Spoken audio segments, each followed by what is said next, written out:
all of the online Cyber Monday sales that we've been ripping extended. So I was just making a video for you guys. Found a ton of profit. So there's no excuses to not be finding some profit today. And then if you guys are also watching on the replay, you're tuned in early, we've got the SellerAmp Black Friday sale ending tonight. So if you guys want to lock in the low pricing, save 25% compared to like the normal monthly, and it's the only sale that we'll do all year for SellerAmp. So make sure you check that out. It's in the description, all that good stuff. And yeah, excited to hang out with you guys here for a little bit. My bad. No, yeah, that was me. Cool. All right, sweet. Let's get it here. Cool. Okay, so Warner, let's break down what is the so what's the blueprint for the rest of the year? So today's December 3rd, right? What are the best practices here? You had a good tweet about this other day. So what are the best practices here moving forward?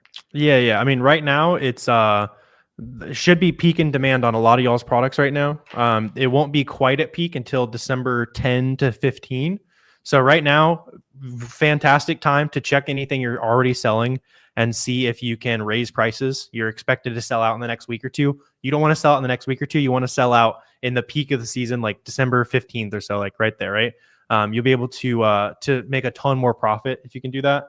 And then also, if you're buying literally anything, make sure that it is something you can FBM. So most things are going to be FBM friendly. I was checking in some stats, and there's actually more products that are pretty arbitrage friendly that are FBM buy box right now than FBA, and we're just getting started. So there's lots of FBM opportunity as well. So anything you're sourcing, make sure you FBM it, and then also think about how much money you can make repricing your inventory right now. No lower end prices right now, fumbling before the goal line. Make sure you're squeezing the wealth, and then as we get closer to the end of like the holiday season, then you can start to think about lower end prices, making those sales while demand is high. So I shouldn't lower the price on my Christmas items yet. Scared I'll run out of time. I mean, you'll be able to see pretty clearly if you take a look at the Keepa on the items, you know, if it's most likely that it's going to go up in price or most likely it's going to go down in price with how the competition's behaving on that. But no, I mean, yeah, like most items, like Warner was saying, like the best days of the year between December 10th and 15th. So the cool thing is, you know, some of you guys, especially if you're doing retail arbitrage, doing pickup orders, for example, like we recommend, you haven't even gotten your most profitable inventory in stock yet. For example, so now we're still very early, especially in the context of FBM, how everyone watching can go ahead and do retail arbitrage and get stuff listed right away, go back to the store the next day, restock it, for example. So now, yeah, not at all, man. Not at all. Right. So yeah, that is a good question. For sure. Yeah, just like right. You don't know till you've seen it completely. Yeah.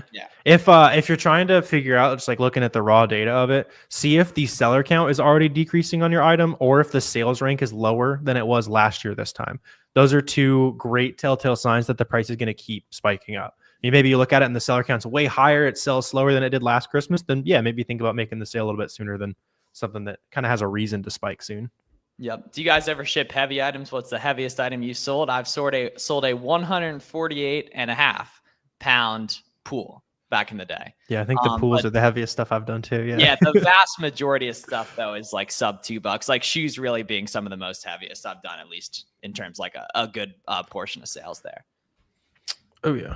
What up, Oral? What up, Geos? How you guys doing? New here. Yeah, Geos. So basically, for anyone who's new here, right? So we have Fields of Profit, Flips for Miles, right? We're on the SellerAmp channel as well. And we're here to answer any questions you guys have about building and scaling a profitable reselling business on Amazon, right? And it's the best time to do so.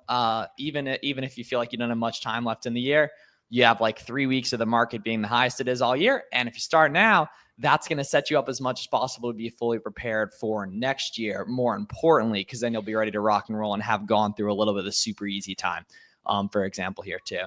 Here we go. When buying shipping for an order, do I put in the weight and size of just the product or the product plus the box? Product plus the box, although the box, I've never weighed a box in my entire life, honestly. Yeah, I mean, you just kind of naturally throw the whole thing on the scale, yeah. Yeah. Your box probably weighs a couple ounces kind of thing. Yeah, exactly. Can you make use of the sale if you've already got, Filipina. So all of you guys, if you're already using SellerAmp, if you're on any of the monthly plans, or if you're annual and you want to get a nice discount locked in, you'll go to the description or the link that's in the description and in chat. And that SellerAmp Black Friday sale ends today. So make sure you take advantage of that. Yep. And that's the only SellerAmp sale we run all year as well. So actually, you'll like this one. I had to undead stock. This is a a fresh one right here. Brett straight took the tags off right before the stream right there. So we undead stocked the, we took it from new to like new. Oh yeah. It's conditioned if it were to be on the aftermarket. Yeah. Did you get the jawline from Amazon, or is that merchant fulfilled? Yeah, merch filled. Everything merch filled. Yeah, everything merch filled. Yeah. You get that on Prime, right? Here we go. This is a good one from Steven here. What product would you absolutely stay away from? So what products suck to sell on Amazon? What products suck to sell on Amazon? I mean, like the obvious ones that stick out to me is like very heavy liquids. I don't usually mess with, Steven, though. They'll break open, they can get hard to ship, that kind of thing. There's also like the kind of the more account health related ones. So if it says like generic brand, that's kind of against Amazon's policy to sell those. If I see the brand on the listing a lot, if Amazon is the only seller on it and they're like basically the only seller, even if you don't get an account health issue, you probably won't be able to make the sales. So there's a few things to look out for, Steven. But the main thing is like if you're asking that, try to buy as many things as possible, 5 or 10 units at a time, see how it goes, and that'll be the best way to just kind of learn by doing. Yeah, and then in terms of like hard data, it would be like super high sales rank stuff, right? It's terrible. Stuff that shows no offer count movement on the bottom chart, terrible. Stuff where Amazon's on it and Amazon's hogging the whole buy box. You check the SellerAmp buy box analysis and Amazon's getting 100% of it. Probably want to avoid that too. Offer count shooting up, price shooting down. Those are like the main red flags in terms of like data perspective too. Where do you see this industry in 5 years? Yeah, so this is interesting because now Warner and I, pretty much after this year, we've had context on the space for 5 or 6 years, for example, online arbitrage for almost 4 specifically. And it ebbs and flows in terms of like natural market timing, and that like sometimes Amazon will make a new rule and then they might have overcorrected a little bit. In 2021, you could do whatever you wanted. In 2019, you could do basically nothing in terms of online arbitrage. Right there. But the key and what we recommend is don't just think of yourself as an Amazon seller. Think of yourself as an entrepreneur. We're ever evolving organisms, acquiring new skills, building new relationships, chasing new opportunities, right? So we have no idea specifically what's going to happen in this space over the next 5 years. I think people will buy more stuff on the internet they did a couple years ago.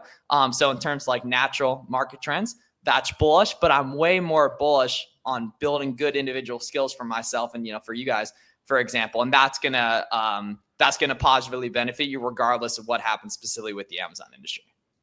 Yeah, that's important on any business you're starting, right? Like don't start something expecting it to be the only thing you do for the next 50 years, right? Like it's all about building the skill set and kind of leveling up, that kind of thing too, right? But the main thing to think about is like I kind of preface with this because if you're asking that, you might be thinking like, I don't want to start because it might not be as profitable in 5 years or something like that, right? Like who are you more ahead if you spend the next year working the same job doing what you're doing? Or are you further ahead if you spend the year selling on Amazon, meeting other smart entrepreneurs, figuring out, kind of what other people are up to. And then let's say, worst case scenario happens. All right. You still know too many people, you have too many business connections. You've been making money for too long now. And it just becomes easier for everything moving forward. Hey guys, after looking at the buy box analysis on SellerAmp, very underrated feature, I noticed the product was suppressed 2 weeks ago, but currently has 12 FBA sellers. Would this be a good buy? Okay, cool. So an item being suppressed basically means no buy box. No buy box isn't necessarily a deal maker. Some people automatically avoid stuff that has no buy box. That's flawed logic. In my opinion, people still buy stuff without a buy box all the time. For example, yes, if the offer count shows good movement, aka that it's selling, and no, if the offer count is very, very blocky, indicating really no sales. Yeah. Yep. Congrats on the engagement. Appreciate you, BWC. Yep. It's a fun week for sure. All right, here we go. I got a good example. I'm gonna hit the screen share and show you guys right here. Hit the screen share real quick. This is a great question from Stank Hollywood in respect to a good thing sourcing wise here. So here we go. All right, so let's take a look. So if we go here. Oops. All right. Boom. Appreciate you, family. So here we go. So we can go here. I'll type in actually a banger OA product right now, for example. Let's see. So let's see. It's this 4-pack right here. Okay. So let's see. So I want to see, okay, has this product been a replen for other sellers, for example, right here? So what I'm going to do to get that is, let's see, my Chrome's tripping a little bit right here. Let's see. All right. Here we go. All right, well, we got a little, okay, SellerAmp does not want to pop up facility. Let's see if it'll pop up when I type it in back here. Let's see. All right, boom, there we go. Okay, so what I'm going to do here is I'm going to see how long have the people been on it that originally are currently selling this, for example. So if I go here, right, I can go down here on Keepa and hit data and then offers, for example, here, and I can see there's people that have been on this since Warner was in high school. Right. And since I was in high school, or close to when I was in high school. Right. So it's like, okay, one, are these great people to storefront stock? Probably. Right. And are these people knowledgeable Amazon sellers that probably know that this item's, done pretty well from them if they were originally seen on it 74 months ago? Probably. Right. So that's pretty much the method right there. So that's a really good way to find people to storefront stock and just to validate that an item's been a long-term read plan for people. You don't necessarily need to see that, but it definitely doesn't hurt. And that's a good sign if you can see on that listing folks who originally got on that thing years ago, for example, because that's a good sign right there. Oh, yeah. Does Amazon accept invoices from itself to get Ungated? Surprisingly, yes, they do. Yeah. They actually updated the wording, I guess probably a little over a year ago at this point. But yeah, it specifically says if you're using Amazon invoices, make sure you buy 50 units is how they do it. But yeah, you can definitely use those. Yeah, so if you like to ask if anywhere works, all those big sites work, man. Yeah, anywhere you recognize is going to work in terms of ungating right there. Okay. I keep getting closed response on my Coles invoice trying to ungate. I get a response within 10 minutes of new application. What do I do? So you have a couple choices. So you can use a different ASIN, or you can change up the file a lot and change up the file name, for example, and that's going to work. And if you're getting auto decline, which it sounds like you're kind of approaching getting auto declined, have ChatGPT write a little message that says I'm trying to ungate on Amazon and they're auto declining me. Write a polite response that lays out I'm submitting exactly what they want. For example, that's been very, very successful. Yeah, right. Shelby, rename the file and attach anything new you can, picture the item, tracking, all that good stuff. Yeah, I use 16%, Jacob. Yeah, you're also getting rewards on that too. Unfortunately, they had the big body Ben's Kohl's Cash on for the past couple of days that ended yesterday. They gave these little sneaky extra discounts for a couple of days, and then turn it off again. But yeah, no, we're still chilling. Prices are going to the moon on stuff, so you can pay a little bit higher here. Have you guys ever gotten a Section 3 or been suspended from selling? Not personally. Or I've had an account shut down for a couple weeks, clear it all up, that kind of thing. Basically, everyone we know that's had a suspension or Section 3 violation, as long as you are doing everything by the book and buying from big retailers, big distributors, they're just trying to weed out people that are buying the fake slides on Alibaba and that kind of thing, right?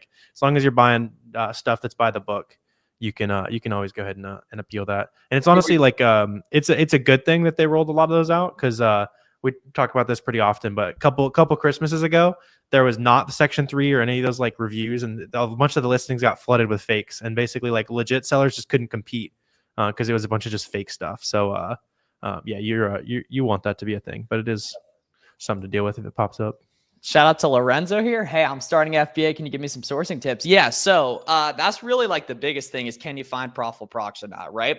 What we need you to understand though is that you don't find items profitable, you make items profitable, right? So very rarely, now sometimes, but very rarely will an item just be hanging out for 13 on Walmart that sells for 30 on Amazon that's beautifully profitable, right? Typically, it'll be an item sells for 28 on Amazon, it's for 15 on the retailer, which is not quite there. It's probably about break even, right? But there's a 20% coupon and the retailer lets you use a sales tax permit. So now the buy cost ends up being more 11, which is a nice profitable SKU, for example, right? So you got to use all the different discounts that exist for these different retailers. So for example, a website I've been doing a lot of good work on, right?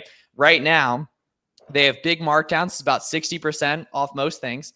And there's a 10% code that works. And there's big discounted gift cards that work too, right? So that's how I'm creating and manufacturing that profit margin, right? Now, another thing a lot of beginners do that I don't think makes sense to do is they go to random retailers and then look through the clearance sections, right? What makes a lot more sense is watch some of Warner's videos, watch some of my videos, watch some of the SellerAmp channel's videos, and pick out those winning products we find and storefront stock, aka look inside the storefronts of those other sellers to find vetted profitable leads from there. For example, that, and then be present and exist in the Amazon seller community, and ideally find cool sellers to work with. The nice thing is that's completely free, right? And everything. So that's another big thing. And that when Warren and I made friends with each other, and then other cool Amazon sellers, for example, our growth got so much easier and a hell of a lot more fun. Yeah. Let's see. Yeah, Deal Hunter's asking a good question.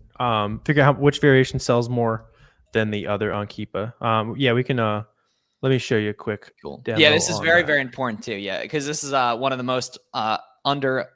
Those are profitable, by the way, too. If there's any variations, just while we're here as well. They're like the V-necks, for example. Yeah, I was digging on these a little bit, right? So on SellerAmp, you can always check the variations tab. It shows you like the percent of reviews. It's gonna like pull that data. What I've been using more recently though is that we added this monthly sold chart in the middle, and this middle monthly sold chart is actually tied specifically to that variation. So if you see like on this like 500 sales a month, that's all to this. It's probably like it's probably like the black large makes sense to be the fastest selling variation.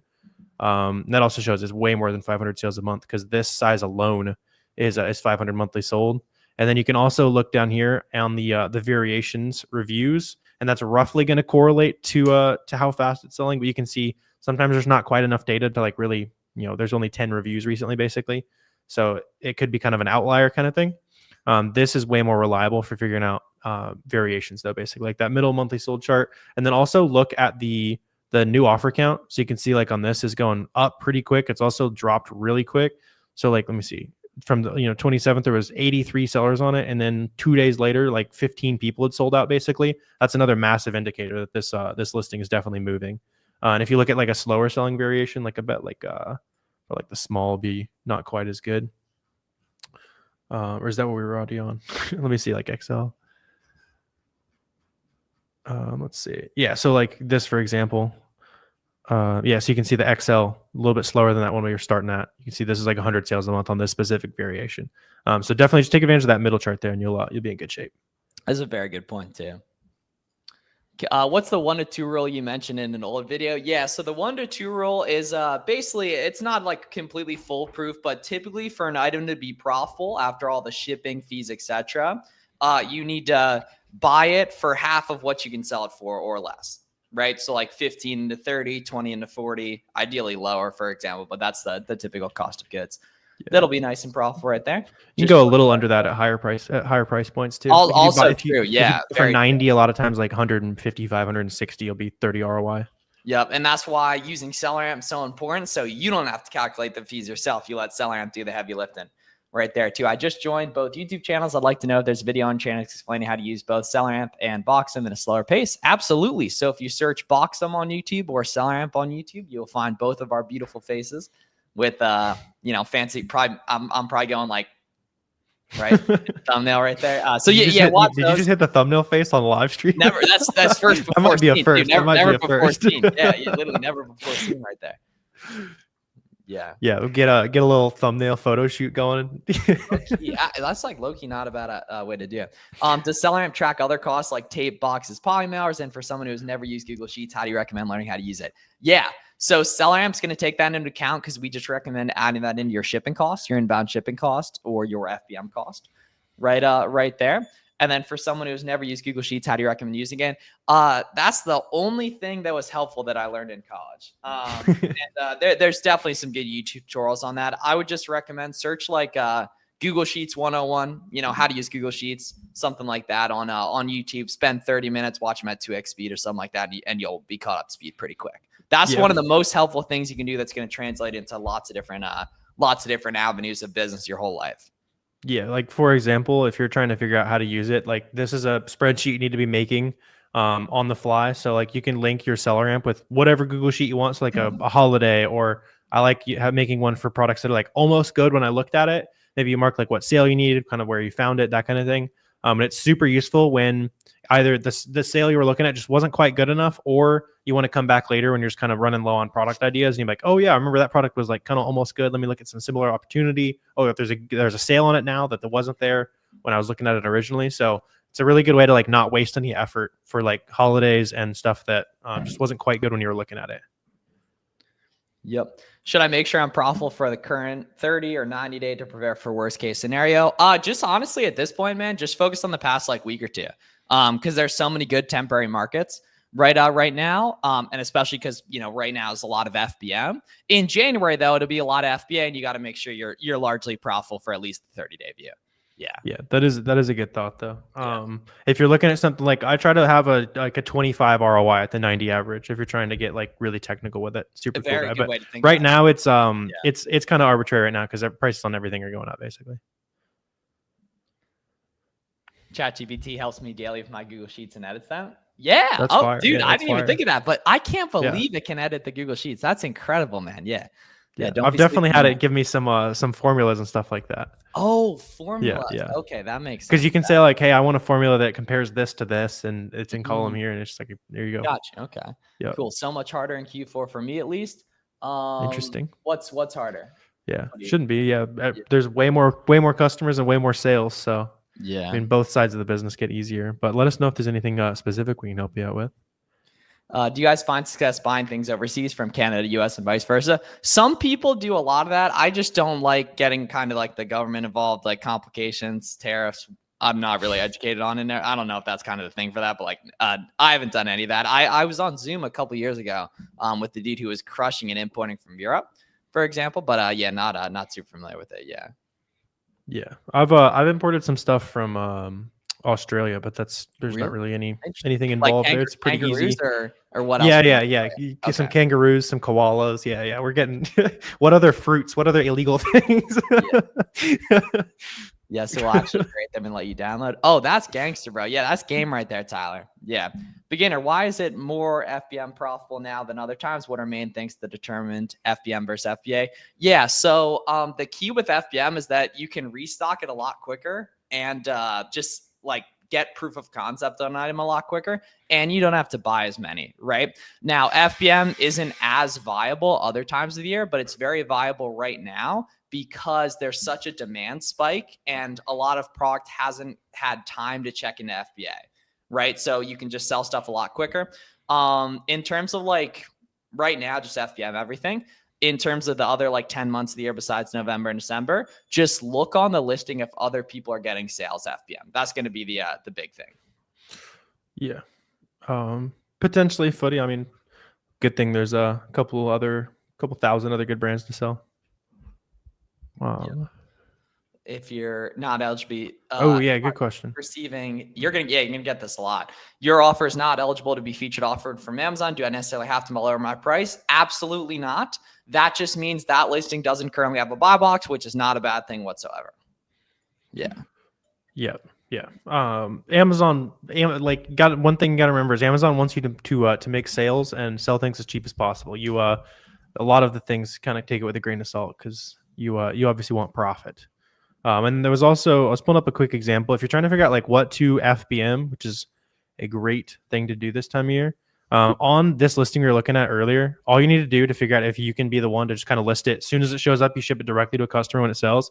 On the buy box analysis panel, it'll show you, like I just sort by like last one. You can see like just now an FBM seller, 3 hours ago an FBM seller, a little bit of FBA, a lot of FBM. So this is a very healthy, like maybe even more likely to make a sale if you're an FBM seller on this listing. And that's super natural because especially this time of year for the next few weeks, the warehouse is going to be super backed up. And so they're going to prioritize giving sales to FBM sellers because it doesn't take them any work for you to do all the shipping and stuff, basically. That's what I'm saying, right? I listened to this podcast with the dad making $13 million a year with RA. How can you do that without discount codes? RA, there's not really discount codes. Like every now and again, there'll be like some crazy weird thing like that. But most RA products, it'll just be you walk into the outlet, it says extra 25%. Use the extra 25%. There's no code needed. It's just automatically applied at checkout, and you're good to go. Yeah, retail arbitrage is are you willing to work hard to go out and drive around and pick stuff up? Online arbitrage is, everyone's sitting on the computer wants to make money online. So what edge can you create? What margin can you create? RA is just what work can you go do? Yep. How long does it take to get your first sales via FBA? What can I do to get the sales? So it took me 4 days of having a bunch of used books listed from my college and from a retiring teacher from my high school. But you can get sales much quicker FBM these days. All you need to do really is just get a couple FBM listings up that are seeing consistent movement, honestly. This is what happens when you show up. You got good vibes. You're constantly spending money on good products, asking good questions. What's up, man? You're getting a 10K day by the end of the year. Then I'm confident. I'm confident in it. My firstborn right there. What did you mean when you're talking about price tanker selling on December 10th? Yeah, it's just like an estimate, but you'll see it over and over again, especially like we talked about it a little bit earlier, but look on those listings and see if new seller count's already shooting down. Sales rank's already a little bit lower than it was this year, this time last year. There'll be a lot of signs that show that people are gonna like fumble at the goal line basically and lower prices, panic with plenty of holiday demand left. And then it'll only be the smart sellers left for the last like week to 10 days of peak Q4 demand. If I can get 10 items from a different store, I still can get ungated. Not sure in what context you mean that, but yeah, as long as it's a big retailer, it'll work. Right there, stuff's starting to come in. Yeah, that's the key is right now. You gotta make sure, right? Squeeze every dollar, right? Right when stuff comes in, get it listed. Right when stuff sells quick, restock it. If you can get it RA, go do RA. If you can get it via pickup order, go do it a pickup order. Spend time storefront stalking on your best ASINs to find what else is chilling around there too. Should have bought at least 100 more. I feel that. That's story of our lives this time here. Yeah, you learn, you innovate. Yeah, every Christmas we look back and there's at least one product. It's like, man, I could have bought 1,000 of that. Yeah. This is a good question. How long does it take to get your first sale via FBA? What can you do to get it? Yeah, so for us, we both started with books, so it was really, really easy to just like, if you just want to like test the concept for free, pull out the Amazon Seller app, scan a book on the shelf, send it in, right? Like you could be making a sale on Amazon in the next couple days. As far as like finding name brand stuff, it'll probably take you a day or two to learn it and kind of find those first items. And then if you're trying to get it as fast as possible, then that's where doing this FBM that we're talking about comes into play, right? So you're looking at items that have lots of FBM friendly buy box rotation, where you can buy it, shows up to your house the same day you make a sale. So there's no reason why you can't make a sale in the next couple of days, basically. Oh yeah, right there. Hey guys, I got a question on my FBA bank account. States invalid charge method, but I call my bank, which is Truist, and they state there isn't any holds against Amazon. It's just that your credit or your card doesn't have like the amount of credit available, I think, is what it means in that capacity, Julian. But Julian, give Amazon seller support a call with that too. They're interestingly enough pretty helpful with scenarios like that. Yeah, if it's like oddly specific stuff, it can be pretty helpful. Yeah. Cool. So we'll be on a couple more minutes, y'all, for this week's SellerAmp Seller. We did it on Black Friday and Cyber Monday too. Typically, it's every Tuesday at 4 p.m. Eastern, right? And make sure if you guys haven't already, check out the SellerAmp Black Friday sale. It ends tonight. It's the only sale of the entire year. You can upgrade to our annual plans to get 12 months for the price of 9. Yes, you can lock in some pretty good savings, about 25% off what you would pay if you were to pay monthly right there. So you can just lock in nice little tax write-off right there and save some money at the same time too. See if it goes back on sale. I didn't spend much yesterday because my mom came home back. Okay, got you. So mom left and now we're good to go. Oh, got you. Okay. We're back to generating wealth. Nice. Okay. Yeah. Hey, so, yes. We love when the mom comes over, right? But okay, sometimes she might get in the way of the wealth generating. We still love her though. Let's see. Somebody was asking, what sites can you buy wholesale from? Yeah. So CJ, start locally. Also, like you're asking, like no EIN. You gotta be a real business to do wholesale. You probably have have the email, have the website, that kind of thing to get into wholesale. But just start locally. Just like brand you want to sell, distributor, your city, and Google that. Then your state, right? It's like all that kind of thing. New to the space. Can you explain how to get ungated for the bigger brands? Yeah. So really all you got to do is just buy 10 plus of a product also listed on Amazon in at least one order. So it could be one order of 10 orders of one, obviously, ideally one order of 10 plus. Then you get that email immediately. And then you go ahead and download that order confirmation email as a PDF and name it brand _ invoice _ date, ASIN _ invoice _ date. And then that's what you submit to Amazon as your invoice. They typically decline a couple times. That's completely normal. Keep submitting, add in more purchase details, and really just overwhelm them with info that shows, okay, this person's clearly buying legit stuff, and they'll go ahead and approve you. It's really weird the first couple of times you do it because you don't know how many tries it'll take, but we're telling you guys it will work, for example. So you just kind of got to do yourself to see it play out once or twice right there, and then you'll be good to go. Yep. Turn into a recycling box. Oh, yeah, bro, you're recycling the bread too, though, as well. Like you're just cycling bread right there. Cool. All right, appreciate everyone tapping in here. Do want to remind you guys one last time before we hop off. Only SellerAmp sale the entire year is going right now. check the link in the description if you do want to go ahead and take advantage of that right there. We'll drop links at selleramp.com/black-friday or black-friday-special / right there. So check that out if you guys are interested. Appreciate you. Hey, DH, we got you guys. Luca, we got you guys. We're going live all the time. We want to help. I saw that box wall today. I saw that box wall. Sweet. Was that on the timeline? Oh, yeah. Oh, yeah. Cool. All right. Yeah, that's what's up. That's what I'm talking about. All right. Y'all be great. Have a great one, everyone. Adios. Y'all have a good one.